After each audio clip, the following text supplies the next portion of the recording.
Tuhan itu memberkati kita saat kita tidur. Makanya kalau supaya kita diberkati Tuhan, ya tidur aja.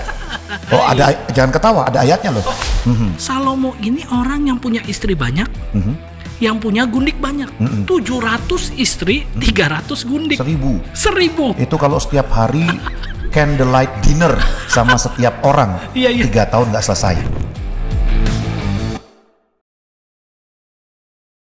Ya, kita berjumpa lagi dalam podcast Akap Anta Kirana Asawas dari Keblinger jadi kebenar. Ya, ada satu topik yang hot juga ini, yang memang sudah muncul dari beratus-ratus tahun yang lalu. Kan kalau kata peneliti Alkitab, dunia kita ini paling hanya ribuan tahun, belum jutaan tahun. Betul. Ya, oke. Nah, ada sebuah pemahaman begini, Pak Boas. Tuhan itu memberkati kita saat kita tidur. Makanya kalau supaya kita diberkati Tuhan, ya tidur aja. Oh, ada, jangan ketawa, ada ayatnya loh. Coba lihat. Mazmur 127 ayat yang kedua. Sia-sialah kamu bangun pagi-pagi dan duduk-duduk sampai jauh malam. Dan makan roti yang diperoleh dengan susah payah. Sebab ia, Tuhan, memberikannya kepada yang dicintainya pada waktu tidur. Jadi untuk diberkati Tuhan, tidur aja dong. Gimana tuh? Ya, itu salah satu keblinger. Di mana keblingernya? Keblingernya begini, Pak Anta. Kalau kita baca Alkitab, ingat, jangan parsial, kontekstual. Parsial itu apa? Sebagian. Oh, sebagian. Ya, bahasanya ngomongnya yang enak-enak, gampang dicerna lah. Nggak usah tingkat-tingkat tinggi begitu. Iya, jangan sebagian. Tapi utuh. Coba kita lihat ya, teman-teman. Pak Anta, kita lihat. Ini Mazmur 127 ayat 2 itu ada di dalam konteks ayat 1 sampai ayat 5. Kalau kita baca ayat 1, coba saya bacakan ya, ayat 1 nih. Nyanyian ziarah Salomo. Berarti yang nulis siapa? Salomo. Jikalau bukan Tuhan yang membangun rumah, sia-sialah usaha orang yang membangunnya. Jikalau bukan Tuhan yang mengawal kota, sia-sialah pengawal berjaga-jaga. Dan ayat 3 sampai ayat 5 ini bicara tentang anak-anak. Artinya Panta, Salomo dalam Mazmur 127 ini sedang bicara tentang rumah tangga. Rumah tangga atau keluarga, di mana ada suami istri dan anak-anak. Nah, kalau rumahnya itu lantai 1 berarti nggak ada tangga dong. Jadinya rumah tok. Benar. Ya? Berarti rumah tok. Kalau 2 lantai, 3 lantai baru ada rumah tangga. Ini namanya sales rumah. Bukan itu. Lanjut. Kita nggak bahas itu. Keluarga ya. Keluarga. Jadi siapa Salomo? Salomo ini orang yang punya istri banyak, yang punya gundik banyak. 700 istri, 300 gundik. 1000. Itu kalau setiap hari candlelight dinner sama setiap orang, 3 tahun nggak selesai. Nggak selesai, Panta. Nah, itulah konteks yang Salomo sedang tulis di dalam Mazmur ini. Konteks keluarga. Jadi ini bukan cuma tentang pekerjaan pribadi, Panta. Ini bukan sesimpel bahwa Tuhan akan berkati orang saat tidur, bukan. Tapi konteksnya keluarga. Berarti keluarga yang diberkati saat tidur. Itu keluarga. Jadi bukan pribadi, Panta. Karena ada membangun rumah, ya, ada juga mengawal kota. Terus ada juga bekerja, makan roti, makan gaji, ya. Anak-anak. Jadi konteksnya keluarga. Berarti kita harus dudukan dulu. Ini bukan tentang saya, bukan tentang Panta, bukan tentang pribadi Bapak Ibu, tapi tentang keluarga kita. Nah, sehingga kalau kita sudah mengerti konteksnya, kita bisa masuk kepada pemahamannya, Panta. Pemahamannya gini, perhatikan. Sia-sialah ayat 2 ya. Sia-sialah kamu bangun pagi-pagi dan duduk sampai jauh malam dan makan roti yang diperoleh dengan susah payah. Kenapa ada kata sia-sia? Salomo ini terkenal dengan King of sia-sia. Raja sia-sia. Kenapa? Karena dia menulis kitab pengkhotbah. Yang isinya adalah segala sesuatu adalah sia-sia. Tapi di tengah kesia-siaannya dia menulis begini. Sebab ia, Tuhan, memberikannya kepada yang dicintainya pada waktu tidur. Berarti semua kerja keras dan usaha yang sudah keluarga kita lakukan haruslah dalam keteraturan, Pak. Keteraturan apa? Kalau kita bekerja, ya bekerja. Kalau kita berusaha, ya berusaha. Tapi kalau waktunya keluarga kita tidur, ya tidur. Istirahat, ya istirahat. Istirahat, ya istirahat. Ibadah, ya ibadah. Ibadah. Jadi ada pembagian waktu yang tepat. Kalau tidak, orang akan merasa semuanya itu berasal dari kerja kerasnya. Padahal kerja keras kita, kata Salomo yang menuliskan kitab ini adalah sia-sia, Pak.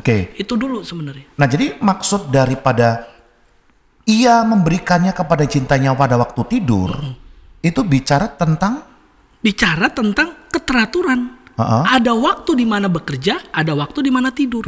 Pak Anta, zaman Salomo menulis ini, yang menjadi pemasukan terbesar buat setiap keluarga adalah pertanian, Pak Anta. Pertanian itu ada istilah menabur dan menuai. Betul. Ketika petani sudah menabur, maka dia harus menunggu waktu untuk menuai. Dan ketika waktu untuk menuai, itu dipakai untuk beristirahat.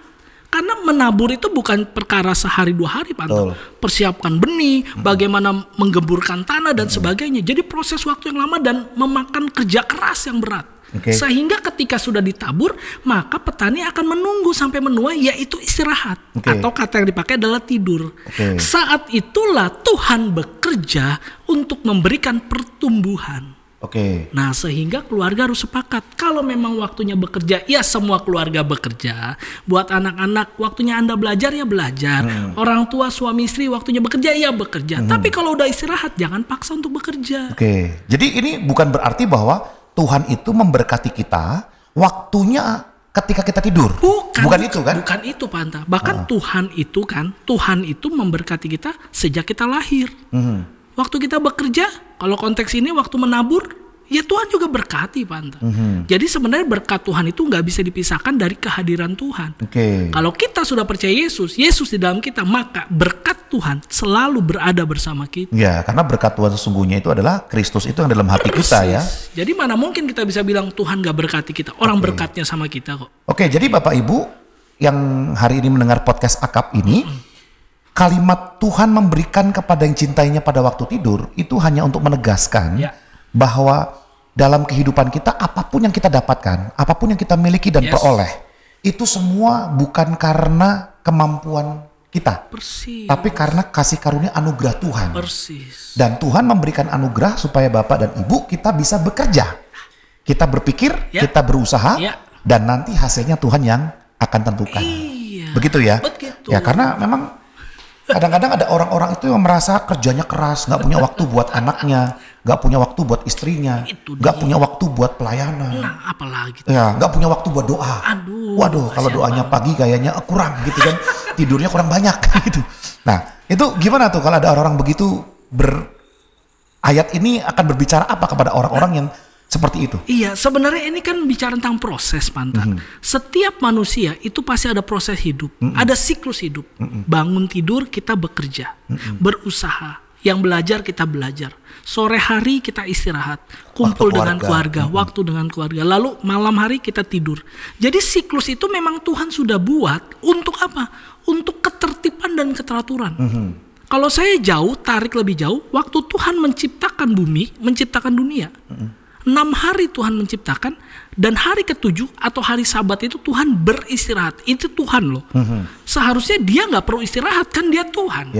Tapi dia izinkan kata-kata itu ditulis oleh Musa dalam kitab Kejadian. Supaya apa? Supaya kita punya penggambaran bahwa memang manusia perlu istirahat. Jangan sampai kita melebihi Tuhan, Panta. Nggak tahu istirahat.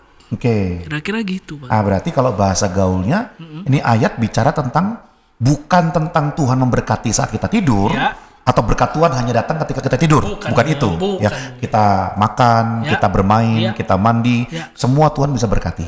Ya. Namun yang lebih penting bahasa gaulnya adalah jangan sok. Itu ya. Jangan sok apa-apa semuanya karena saya, karena saya. Memang saya yang bekerja. Ya, tetapi kan yang memberkati adalah Tuhan. Itu ya, betul ya. Karena pasti dari Tuhan, Banta. Nggak mungkin. Konteksnya kan pertanian udah jelas tadi kan. Petani menabur, setelah kerja keras dia nunggu. Nah, memang kadang-kadang gini, ini mungkin saya ngerti nih kenapa banyak orang berpikir ya udah nggak usah terlalu ngoyo, udah tidur aja. Karena di tengah-tengah penantian kita, tanda petik waktu kita rest, istirahat atau tidur, ada orang yang ngomongin, Panta. Lihat tuh orang Kristen sih tidur terus kerjaannya, orang Kristen sih nunggu terus kerjaannya. Padahal dia nggak tahu kita sudah bekerja keras. Dan saatnya kita menunggu untuk Tuhan memberkati kita dengan hasil yang baik. Tapi jangan dibalik, Panta. Nggak kerja keras, maunya nunggu doang, mengharapkan hujan duit dari langit. Bisa nggak Tuhan kasih? Bisa.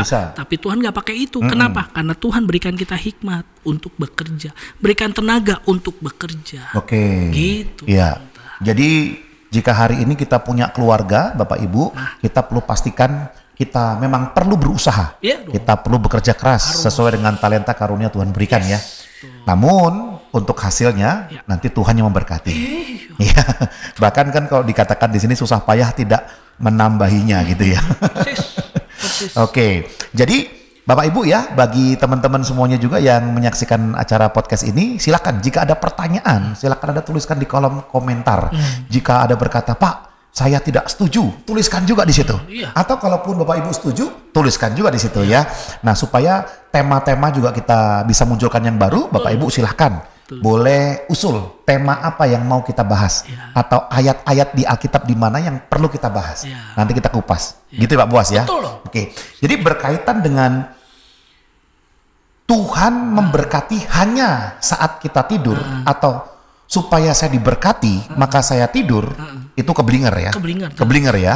Yang benarnya adalah bahwa ayat ini hanya ingin menekankan, Tuhan ingin menekankan hidup dalam keteraturan. Ada waktu untuk kerja, ada waktu untuk belajar, menanam, menuai. Jangan sampai berkata bahwa saya nggak punya waktu buat tidur. Padahal Tuhan memberikan berkat saat kita juga tidur di situ. Ini bicara tentang semua berkat itu datangnya dari Tuhan. Manusia berusaha, Tuhan yang memberikan berkat. Jangan sok. Oke, baik Bapak Ibu, kita akan bahas, kupas lagi tema-tema yang selanjutnya. Tuhan Yesus memberkati.